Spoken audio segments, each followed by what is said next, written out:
Hey YouTube, just want to share some more funny stories. This mask I'm wearing right now, or whatever you want to call it, is from Daniel the Lion that I was talking about in the last video. And it's a funny story how I got to him that day, because I follow the signs, and to me sometimes when a leaf falls, it's a note for me to leave. And when I was sitting around the park the other day, I was listening to Glowbusters and trying to figure out what I should do. I should go work or ball or whatever. Sticks kept dropping on my window. So I took that as a message to stick around.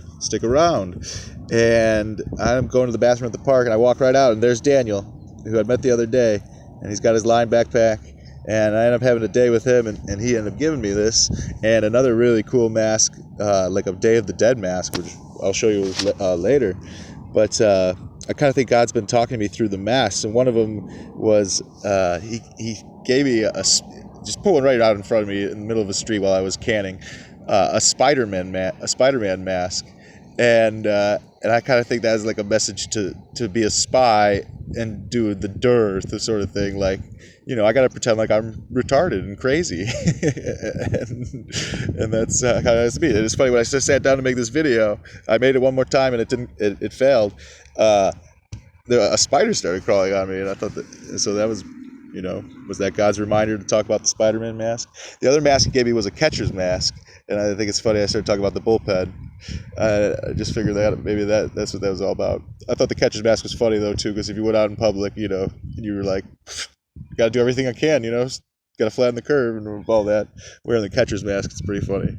But so I want to tell the story of my 10th subscriber that I got yesterday after I talked to Jaron and Dave and Alex.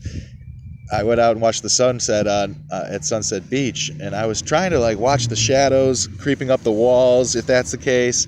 And the shadows do seem to creep up the walls. So, is the sun really going down?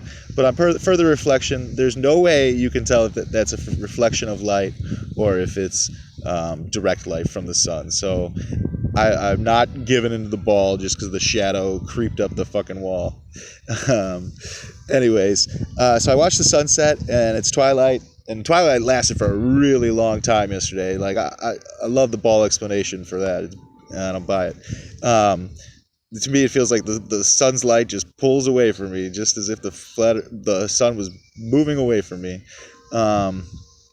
Anyways, so I go walking, and there's a young lady named Jules, and she is playing with her dog. She found a ball when she got there, and she was throwing it for him.